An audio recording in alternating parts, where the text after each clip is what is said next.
Good morning students. बच्चों, हम civics में अपना चैप्टर 5 कंप्लीट कर चुके हैं और आज हम न्यू चैप्टर स्टार्ट करेंगे, चैप्टर नंबर 6।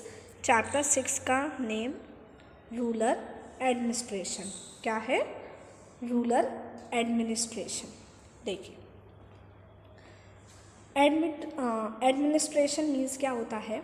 एडमिनिस्ट्रेशन मीन्स होता है किसी व्यवस्था या संगठन या फिर हम कह सकते हैं किसी भी व्यापार को जो चलाते हैं, नियंत्रित करते हैं, कंट्रोल करते हैं या फिर संचालित करने की जो क्रिया होती है ना, उस क्रिया को हम एडमिनिस्ट्रेशन कहते हैं। ठीक है, मतलब किसी संगठन को या किसी व्यापार को या किसी व्यवस्था को कंट्रोल करने की जो प्रक्रिया है, जो क्रिया है, उसको हम एडमिनिस्ट्रेशन कहते हैं।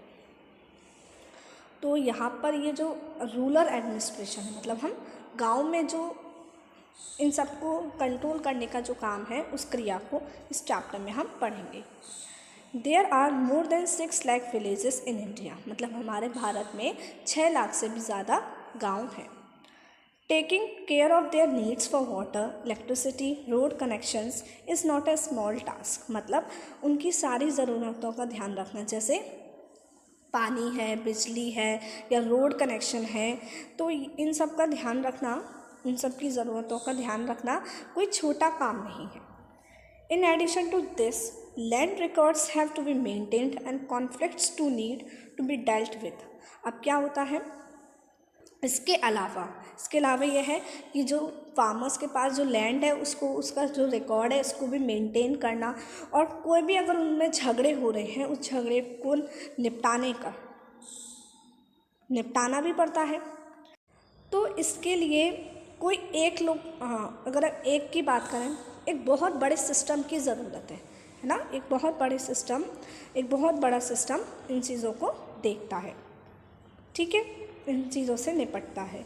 तो इस चैप्टर में हम 2 रूरल एडमिनिस्ट्रेटिव ऑफिसर्स के बारे में डिटेलिंग में पढ़ेंगे। ठीक है, तो चलिए चैप्टर पढ़ना स्टार्ट करते हैं। तो अभी इंट्रोडक्शन था कि इस चैप्टर में हम क्या पढ़ेंगे। तो अब जैसे आप ये एक पिक्चर देख सकते हैं, ये गांव की है।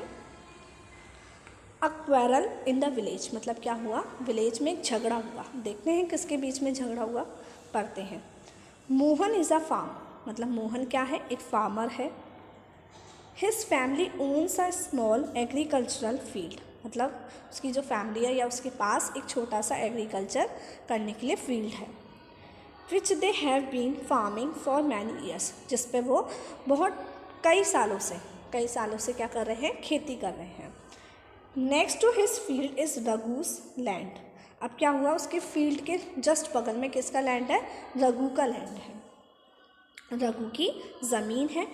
Which is separated from his by a small boundary called a bund, और मतलब उसका फील्ड, मोहन का फील्ड और रघु के फील्ड के बीच में एक छोटी सी बाउंड्री है, जिससे वो उन दोनों की फील्ड अलग अलग हैं, सेपरेटेड हैं। वो क्या है, उस बाउंड्री को बोलते हैं बंड, BUND, बंड।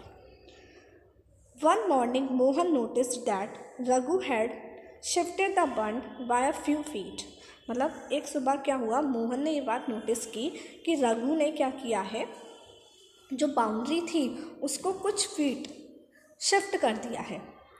मतलब उसने इस तरीके का किया है कि अपने लैंड को बड़ा कर लिया है और मोहन के लैंड में से कुछ लैंड उसने ले लिया है।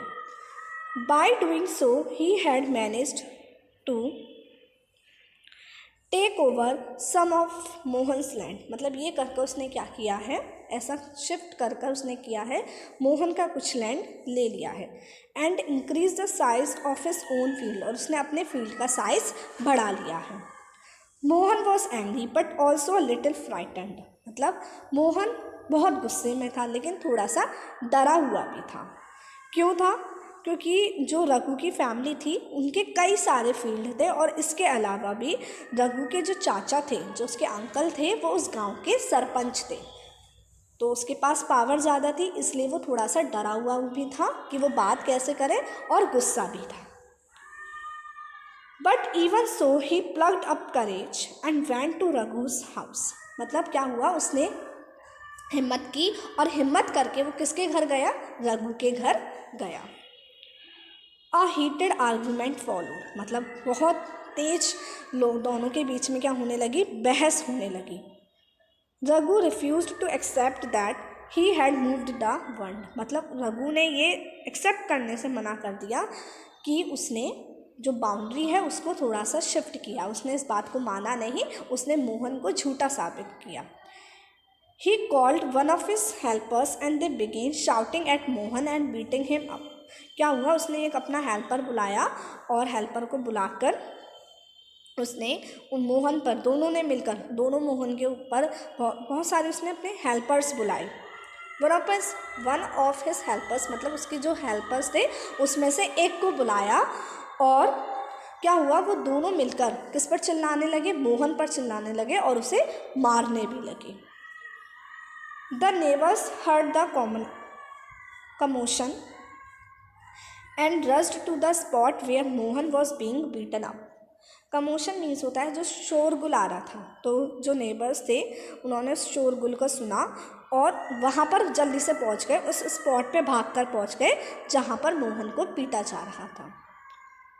They took him away, मतलब उन्होंने उसको हटाया, उन लोगों को हटाया, मोहन को वहाँ से हटाया। He was badly hurt on his head and hand, और उसके बहुत चोट लगी हुई थी, कहाँ पर, सर पर और हाथों पर।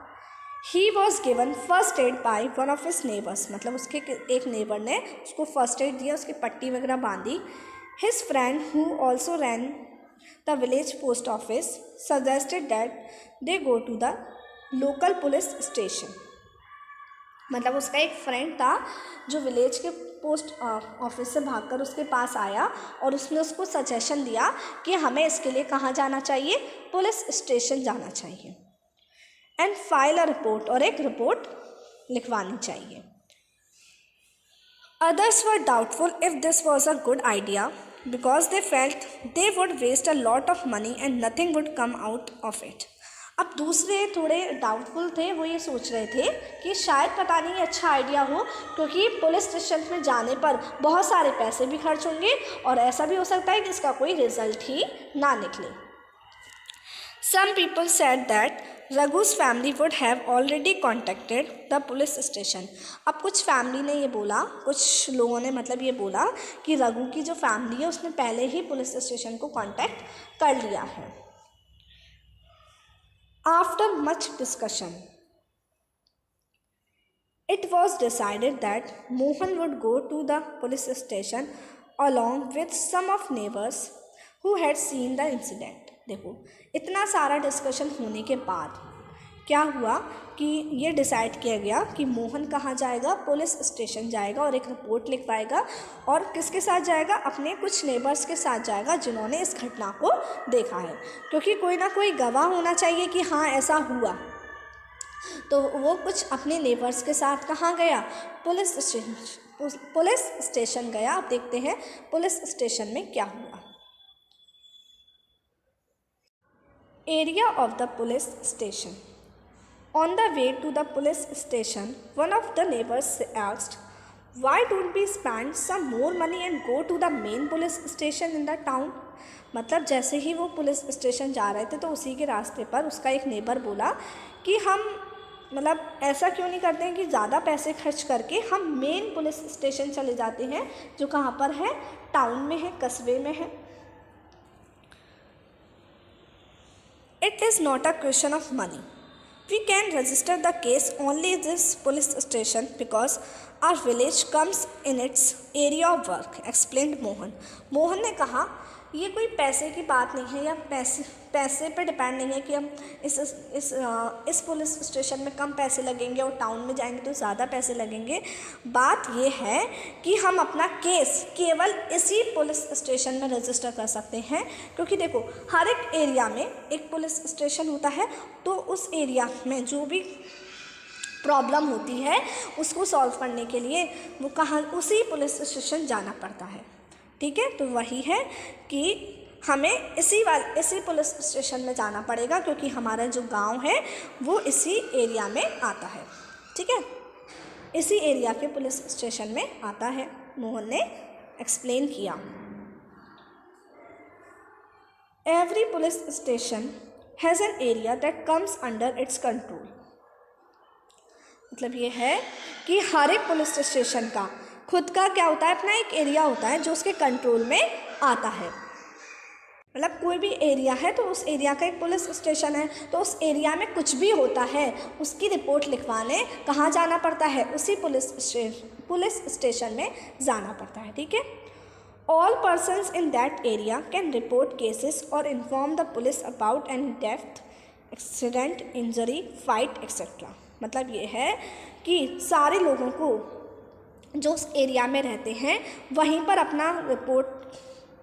पर अपना केस जो भी है उसको रिपोर्ट करना होता है, पुलिस को इन्फॉर्म करना होता है। जैसे कोई भी चोरी हुई है या फिर कोई भी एक्सीडेंट हुआ है, कोई भी किसी को चोट लगी है, लड़ाई हुई है, इन सब के केस को उसी पुलिस स्टेशन में ले जाना पड़ता है जिस एरिया में वो है।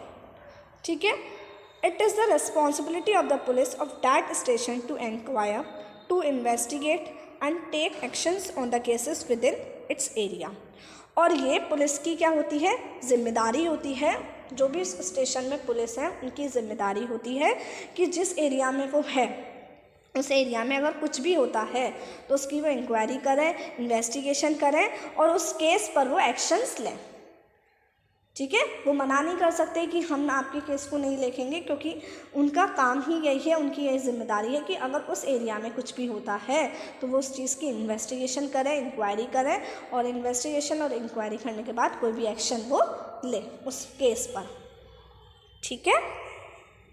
अब देखिए यहाँ पर ये कुछ क्वेश्चंस दिए हैं, इनको हम पढ़ते हैं। अभी हमने पूरी स्टोरी पढ़ी है ना, तो उससे रिलेटेड है। If there is a theft in your house, which police station would you go to register your complaint? मतलब आपके घर में अगर कोई भी चोरी होती है तो आप कौन से पुलिस स्टेशन में अपनी रिपोर्ट लिखवाने जाएंगे, अपनी कंप्लेंट रजिस्टर करवाने जाएंगे? बताइए। आप उसी पुलिस स्टेशन में जाएंगे जो आपके एरिया में आता है। मतलब आपके एरिया के आसपास जो भी पुलिस स्टेशन होगा उसी एरिया के पुलिस स्टेशन में आप जाएंगे। ठीक है। सेकेंड देखिए, What was the dispute between Mohan and Raghu? Mohan और रघु के बीच में क्या झगड़ा था? रघु ने क्या किया था, जो बंड था, मतलब स्मॉल जो बाउंड्री थी उसको कुछ फीट शिफ्ट कर दिया था। तो इससे क्या हुआ था कि रघु की लैंड बड़ी हो गई थी और जो मोहन था उसकी लैंड छोटी हो गई थी। ऐसा हो गया था कि रघु ने मोहन की कुछ लैंड को ले लिया था। तो ये इस वजह से क्या हुआ, मोहन बहुत गुस्सा हो गया। तो इसी के कारण मोहन और रघु के बीच में क्या हुआ, झगड़ा हुआ। Third, why was Mohan worried about picking a quarrel with Raghu? अब देखिए, मोहन थोड़ा सा डरा हुआ भी था और गुस्सा भी था। तो ये पूछा गया है कि रघु के साथ झगड़ा करने के बारे में वो क्यों डरा हुआ था, क्यों थोड़ा सा चिंतित था? क्योंकि बताइए आप मुझे, क्योंकि जो रघु था उसके कई सारे फील्ड हैं और उसके जो चाचा हैं वो कौन हैं, विलेज के सरपंच हैं, इसलिए रघु के पास ज़्यादा पावर है। तो इसको सोचकर वो डर गया। Fourth, some people said Mohan should report the matter to the police and other said he should not. What were the arguments they gave? देखो, अब हमने अभी पढ़ा कि कुछ लोग तो मोहन से कह रहे थे कि उसको पुलिस स्टेशन में जाके रिपोर्ट करनी चाहिए, लेकिन कुछ लोग मना कर रहे थे। तो बताइए क्यों मना कर रहे थे कुछ लोग? पता है ना आपको? कुछ लोग इसलिए मना कर रहे थे कि उनका कहना ये था कि पुलिस स्टेशन में जाने से हमारे एक तो बहुत सारे पैसे खर्च होंगे और ऐसा भी हो सकता है कि पैसे खर्च करने के बाद इसका कोई भी रिज़ल्ट ना आए। इससे बेटर हमें पुलिस स्टेशन नहीं जाना चाहिए। ठीक है। तो आपको ये क्वेश्चन समझ में आए? अब आप अगर चैप्टर अच्छे से पढ़ेंगे तो इन चारों क्वेश्चंस के इजीली खुद आंसर दे पाएंगे, है ना। तो आज के लिए इतना ही। आज मैंने आपको एक पहले कहानी बताई और फिर ये the area of the police station. तो हम नेक्स्ट क्लास में नेक्स्ट टॉपिक पढ़ेंगे, the work at the police station. मतलब अभी हमने देखा कि वो पुलिस स्टेशन जा रहे हैं, अब हम ये नेक्स्ट क्लास में देखेंगे कि आखिर पुलिस स्टेशन में क्या हुआ। ओके, चलिए, तो आज के लिए इतना ही। अब आपको इतना चैप्टर अच्छे से पढ़ना है, समझना है, इन क्वेश्चंस के आंसर खुद ओरली करने हैं। अब मैं आपको नेक्स्ट क्लास में मिलूँगी। Till then take care, bye bye.